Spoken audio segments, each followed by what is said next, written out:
I have prepared a summary for organic reactions, all right? A summary that will help you get a distinction in the exam. Now this summary, you have to memorize it. You have to know it by heart, right? Know it by heart before the exam room. Before you get to the exam room, make sure that you know the summary by heart, okay? A summary that will be your weapon in the exam.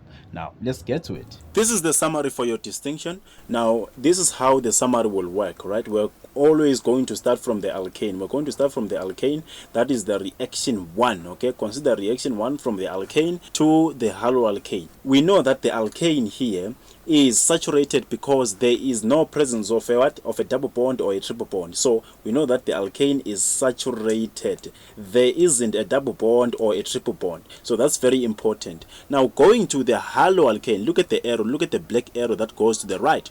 The haloalkane, we know that it is also what? Saturated because there isn't a double bond or a triple bond. So what is that? From a saturated to saturated. According to the SSC USA, we know that from saturated to saturated is going to be what? Substitution. Can you see this, guys? This is going to be substitution there. So the reaction that is happening here from the alkane to the haloalkane, it is substitution, hence it's indicated there on top.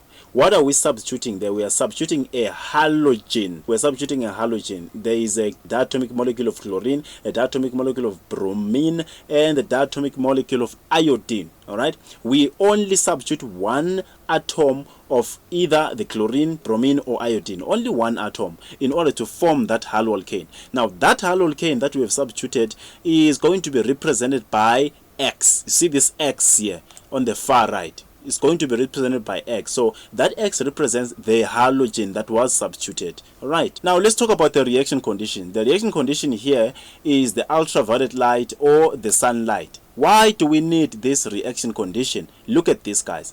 Let's say we have a diatomic molecule of chlorine. This is the chlorine, the diatomic molecule of chlorine here. We know that is bonded by a bond here. So there's a bond that is existing between this chlorine atom and the other chlorine atom. In order to break this bond here, we need the heat. We need the ultraviolet light or we need the sunlight. So that is the reason why we put the ultraviolet light or the sunlight. Now let's move on to compound 1 to compound 3, all right, which is from an alkane to an alkene. What is happening here? Let's look at the black arrow that is going downward, right? The black arrow that is going downward. What is happening there? We are moving from a saturated. We know that the alkane is saturated. So the alkene, we know that it has a double bond. Look at that. The alkene is a double bond, so it means it is unsaturated, which means there is a presence of a double bond. All right, from saturated to unsaturated. What is that? From saturated to unsaturated, we know that this is going to be elimination reaction.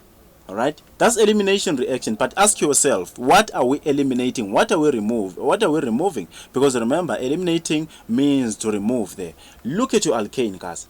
How many hydrogen atoms are we having here? We are having 6 hydrogen atoms. But look at your alkene. In the alkene, we are now having 4 hydrogen atoms, which means, oh, we have lost 2 hydrogen atoms. We have lost 2 hydrogen atoms, so it means they have been eliminated. So that's why we're saying it's elimination. We're saying it's elimination because of the saturated to unsaturated. All right, that is going to be elimination. But what are we eliminating there? We are eliminating the 2 hydrogen atoms. All right, and this is going to be called dehydrogenation because we are removing 2 atoms of hydrogen under the reaction condition platinum, nickel, or palladium. Now we can undo this process or this reaction. We can now move upwards. Look at the pink arrow that goes upwards from an alkene to an alkane. What is happening there?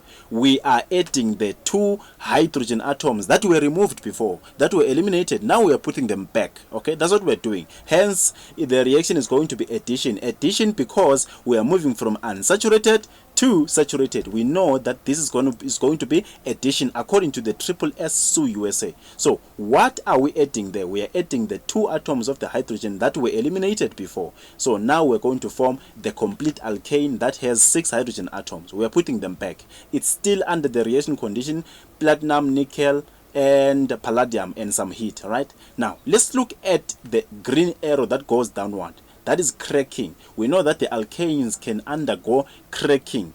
Cracking simply means the breaking down of larger molecules or longer molecules in order to form the shorter molecules that can be used. This process is used when they're producing petrol. All right, there are different types of cracking: thermal cracking and catalytic cracking. But the reaction condition for cracking, for dehydrohalogenation and hydrogenation, the reaction condition there is still platinum, nickel, and palladium. All right, so this reaction condition here is for everything between the alkane and the alkene. Without the waste of time, let's now move from an alkene to an alcohol. Right? Look at your alkene. Your alkene is unsaturated. Look at your alcohol. We know that the alcohol here is saturated. Look at that. My alcohol is what? Is saturated because there is no presence of a double bond. There are only single bonds, single bonds. So from unsaturated to saturated, what is that, guys? Look at the triple S2 USA. From unsaturated to saturated, that is going to be addition.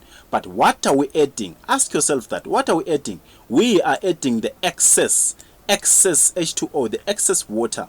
And when we add water to something, we are hydrating that thing, right? So we are hydrating, meaning that we are adding water to produce an alcohol.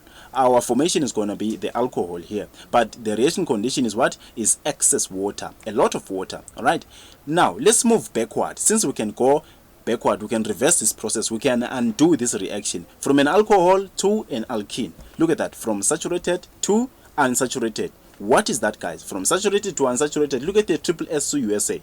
Saturated to unsaturated, that's going to be elimination. But what are we eliminating? What are we removing? We are removing the water that was added, but now we are removing it. Remember, we added the water when we're doing addition, but now we want to remove this water. It's going to be dehydration. Now we're eliminating it. That's why it's elimination there. We're removing the water. All right. Now, the reaction condition here is going to be the concentrated sulfuric acid. I hope you see the reaction condition here on top. It's for the arrow that goes backward from an alcohol to an alkene. The reaction condition is concentrated sulfuric acid. Now, let's move from an alcohol to a haloalkane. Look at the pink arrow that goes up. All right? Pink arrow that goes up. What is happening there is hydrolysis. But what type of reaction? What reaction is happening there? We know that we're moving from a saturated, the alcohol is saturated, to a haloalkane, which is saturated. So from saturated to saturated, we know it's going to be substitution. All right. So I think I forgot to write substitution here, but the reaction that is happening here is substitution. You can add that to this summary. Please add that. It is substitution. The reaction that is happening between a haloalkane and an alcohol, or from an alcohol to a haloalkane, is still substitution. But then look at the pink arrow. The pink arrow is hydrolysis. But what are we adding there? What are we substituting? We are substituting a hydrogen atom and a halogen to produce a haloalkane. Look at that, plus HX. Plus means we're adding. All right. Now let's look at the black arrow that goes downward from a haloalkane to an alcohol. We need the dilute strong base. All right, the dilute strong base in order to form that alcohol. And it's still hydrolysis. It's still hydrolysis, right? Or you can add water in order to form that alcohol. So it's either you can add the dilute strong base, or you can add the water and some heat. Then therefore you're going to form an alcohol. So that is what is happening. That's what is happening between a haloalkane and an alcohol.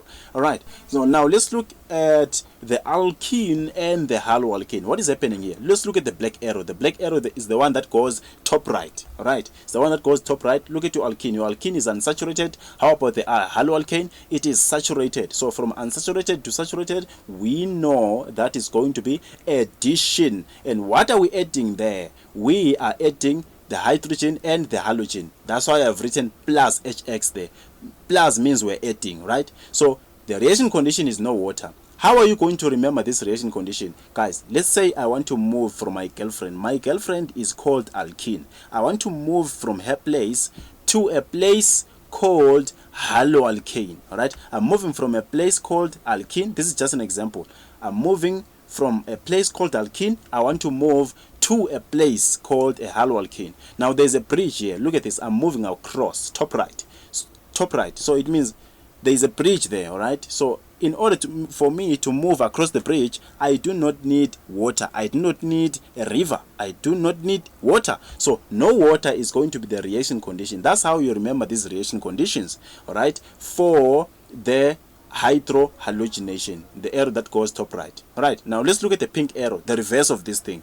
Now, what is the reverse of hydrohalogenation? We know it's dehydrohalogenation, which means we are removing the same hydrogen atom and the halogen atom that was added. We are now removing it. All right, that is elimination reaction, because you are moving now from saturated, which is the haloalkane, to unsaturated, which is the alkene. What is that? Is elimination. But what are we eliminating is the hydrogen and the halogen under the reaction condition, concentrated sodium hydroxide in ethanol. So that's it. That's how the memo works there. So I call it the memo, or I call it the summary. Memo, because if you memorize this in the exam, you won't suffer when you are answering the questions. You will be able to get a total on organic reactions. I want everyone to get a total. Now, thank you for watching, and God bless.